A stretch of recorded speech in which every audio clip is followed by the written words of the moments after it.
അടുത്ത കുറച്ച് മിനിറ്റുകൾക്കുള്ളിൽ ഞാൻ നിങ്ങളോട് സംസാരിക്കുകയല്ല, ഞാൻ നിങ്ങളെ ഒരിടത്തേക്ക് കൊണ്ടുപോകും, ഒരു അനുഭവത്തിലേക്ക്, ഒരു മാറ്റത്തിലേക്ക്. കാരണം അവസാനം നിങ്ങളെ പിടിച്ചു നിർത്തിയിരുന്നത് എന്തെന്ന് നിങ്ങൾക്ക് മനസ്സിലാകുക മാത്രമല്ല, നിങ്ങളുടെ ഉള്ളിൽ എന്തോ മാറുന്നത് പോലെ നിങ്ങൾക്ക് അനുഭവപ്പെടും. നിങ്ങളുടെ ചിന്തകൾ മാത്രമല്ല, നിങ്ങളുടെ യാഥാർത്ഥ്യം എങ്ങനെ നിങ്ങളെ ചുറ്റിപ്പറ്റി രൂപപ്പെട്ടിരുന്നു എന്നതുവരെ നിങ്ങൾക്ക് വ്യക്തമായി കാണാനാകും. അതിനുശേഷം എല്ലാം എളുപ്പത്തിൽ ഒത്തുചേരാൻ തുടങ്ങും. അതുകൊണ്ട് ഞാൻ നിങ്ങളോട് ചോദിക്കുന്നത്, അടുത്ത കുറച്ച് മിനിറ്റുകൾ എല്ലാ ശ്രദ്ധാവ്യത്യാസങ്ങളും വിട്ടുകളയുക. ഈ നിമിഷം നിങ്ങളെ പൂർണ്ണമായി സമർപ്പിക്കുക. കാരണം നിങ്ങൾ കേൾക്കാനിരിക്കുന്നതു പഠിക്കേണ്ട അറിവ് മാത്രമല്ല, നിങ്ങൾ കടന്നുപോകേണ്ട ഒരു അനുഭവമാണ്. അപ്പോൾ തുടങ്ങാം. നിങ്ങൾക്ക് ജീവിതത്തിൽ ഒരിക്കലുണ്ടായിരുന്ന ഒരു സംഭവം ഓർക്കൂ. നിങ്ങൾ വളരെ ആഗ്രഹിച്ച ഒന്ന് സംഭവിക്കാതിരുന്നത്. ഒരു ബന്ധമായിരിക്കാം, ഒരു ജോലി, ഒരു അവസരം. നിങ്ങൾ നിരന്തരം ചിന്തിച്ചു, പ്രതീക്ഷിച്ചു, അഭ്യസിച്ചു, എന്നിട്ടും അത് സംഭവിച്ചില്ല. ഇപ്പോൾ അതിനെതിരെ വരുന്ന മറ്റൊരു സംഭവം ഓർക്കൂ. ഒന്നും ശ്രമിക്കാതെയോ അലച്ചിൽ കൂടാതെയോ അത്ഭുതകരമായ എന്തോ സംഭവിച്ച സമയം. നിങ്ങൾ അതിനെക്കുറിച്ച് അധികം ചിന്തിച്ചുമില്ല, ശ്രദ്ധിച്ചുമില്ല. പക്ഷേ അത് സംഭവിച്ചു, അത്ഭുതം പോലെ.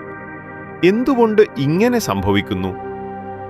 നാം പിന്തുടരുന്ന കാര്യങ്ങൾ കൂടുതൽ അകലത്തിലേക്ക് പോകുന്നതുപോലെ തോന്നുകയും നമുക്ക് വലിയ പ്രാധാന്യമില്ലാത്ത കാര്യങ്ങൾ എളുപ്പത്തിൽ നമ്മിലേക്കെത്തുകയും ചെയ്യുന്നത് എന്തുകൊണ്ട്? ഇതിനു പിന്നിൽ ഒരു മറഞ്ഞിരിക്കുന്ന സംവിധാനമുണ്ട്. അധികം ആളുകളും ഇതൊരിക്കലും ശ്രദ്ധിച്ചിട്ടില്ല, അല്ലെങ്കിൽ ഇതിൻ്റെ നിലവാരം പോലും അറിയുന്നില്ല. ആദ്യം ഇത് എന്തുകൊണ്ടാണ് സംഭവിക്കുന്നതെന്ന് ഞാൻ പറഞ്ഞുതരാം. കാരണം ഒരിക്കൽ നിങ്ങൾക്കിത് മനസ്സിലായാൽ ഞാൻ നിങ്ങൾക്ക് ഒരു ലളിതവും ശക്തവുമായ രീതിയിൽ അതിനെ ഉപയോഗിക്കാനുള്ള മാർഗം തരാം.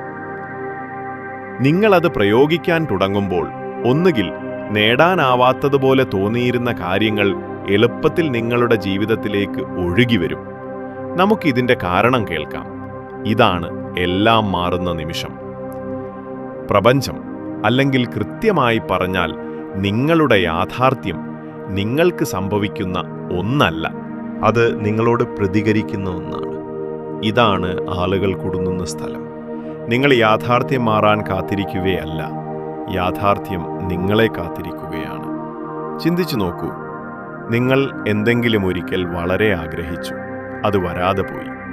പിന്നീട് നിങ്ങൾ അതിനെക്കുറിച്ച് ശ്രദ്ധിക്കാതിരിക്കുമ്പോൾ അത് പ്രത്യക്ഷപ്പെടും. അത് യാദൃശ്ചികമല്ല, അതാണ് നിയമം. നിങ്ങൾ പിന്തുടരുമ്പോൾ നിങ്ങൾക്കില്ലെന്ന സിഗ്നൽ നിങ്ങൾ യാഥാർത്ഥ്യത്തിന് കൊടുക്കുന്നു. യാഥാർത്ഥ്യം എന്നും നിങ്ങളുടെ അവസ്ഥയെ നിങ്ങളിലേക്ക് പ്രതിഫലിപ്പിക്കും.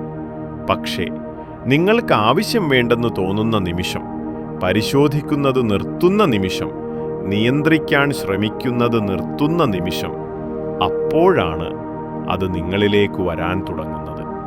കാരണം നിങ്ങൾ ഉപേക്ഷിച്ചതുകൊണ്ടല്ല, നിങ്ങൾക്കിത് വേണ്ടെന്ന് തോന്നിയത് കൊണ്ടല്ല, നിങ്ങൾ ഇതിനകം അത് നേടിയെടുത്ത ഒരു വേർഷനിലേക്ക് മാറിയതുകൊണ്ടാണ്. അതാണ് എല്ലാം ഒത്തുചേരുന്ന സമയം. ഇതാണ് നെവിൽ ഗോഡാർഡ് പറഞ്ഞത്. അദ്ദേഹം പറഞ്ഞത്, ആഗ്രഹം നിറവേറ്റപ്പെട്ടതിൻ്റെ അനുഭൂതി സ്വീകരിക്കുക. അത് തുടർച്ചയായി സ്വീകരിച്ചാൽ യാഥാർത്ഥ്യത്തിൽ അത് നമുക്ക് ലഭിക്കും. അദ്ദേഹം പ്രതീക്ഷിക്കുക എന്നും ആഗ്രഹിക്കുക എന്നും പറഞ്ഞില്ല. അദ്ദേഹം സ്വീകരിക്കുക എന്ന് പറഞ്ഞു. സ്വീകരിക്കൽ ശ്രമിക്കുന്നതല്ല, അത് അറിയുക ആണ്. നിങ്ങൾ ഒന്നിനെ സ്വീകരിക്കുമ്പോൾ നിങ്ങൾ പിന്തുടരുകയില്ല. നിങ്ങൾ അടയാളങ്ങൾക്കായി നോക്കുകയില്ല, എപ്പോൾ വരും എന്ന് ചിന്തിക്കുകയില്ല. കാരണം നിങ്ങളുടെ മനസ്സിൽ അത് ഇതിനകം സംഭവിച്ചു. അതുകൊണ്ട് തന്നെ ഒന്നും ചെയ്യാത്തതാണ് രഹസ്യം. കാരണം അത് ചെയ്ത നിമിഷം നിങ്ങൾ ഇടപെടൽ നിർത്തുന്നു, അതിവിശകലനം നിർത്തുന്നു, സംശയം നിർത്തുന്നു, ശക്തിയായി നടപ്പാക്കാനുള്ള ശ്രമം നിർത്തുന്നു. അപ്പോഴാണ് യാഥാർത്ഥ്യം മാറാൻ തുടങ്ങുന്നത്, ഒരു തടസ്സവുമില്ലാതെ. സ്റ്റെപ്പ് 1, പിന്തുടരൽ നിർത്തുക. ഇപ്പോൾ തന്നെ. നിങ്ങൾ തിരിച്ചറിഞ്ഞാലും ഇല്ലെങ്കിലും എനിക്ക് ഇത് വേണം എന്ന മോഡിലാണ് നിങ്ങൾ. അതാണ് നിങ്ങളെ കുടുക്കുന്നത്. കാരണം ഓരോ തവണയും ഇതെവിടെ, എന്തുകൊണ്ട് ഇതുവരെയും വന്നില്ല എന്ന് ചിന്തിക്കുമ്പോൾ നിങ്ങൾക്കത് ഇല്ലെന്ന് ഉറപ്പുവരുത്തുകയാണ്. സത്യം, നിങ്ങൾക്കിത് ഇതിനകമുണ്ടായിരുന്നുവെങ്കിൽ നിങ്ങൾ അതിനായി അന്വേഷിക്കുമായിരുന്നില്ല. അപ്പോൾ ഞാൻ നിങ്ങളോട് ചോദിക്കട്ടെ, ഇത് ഇതിനകം തീർന്നുപോയി എന്ന് തോന്നിയിരുന്നെങ്കിൽ നിങ്ങൾ എങ്ങനെ അനുഭവിച്ചേനെ?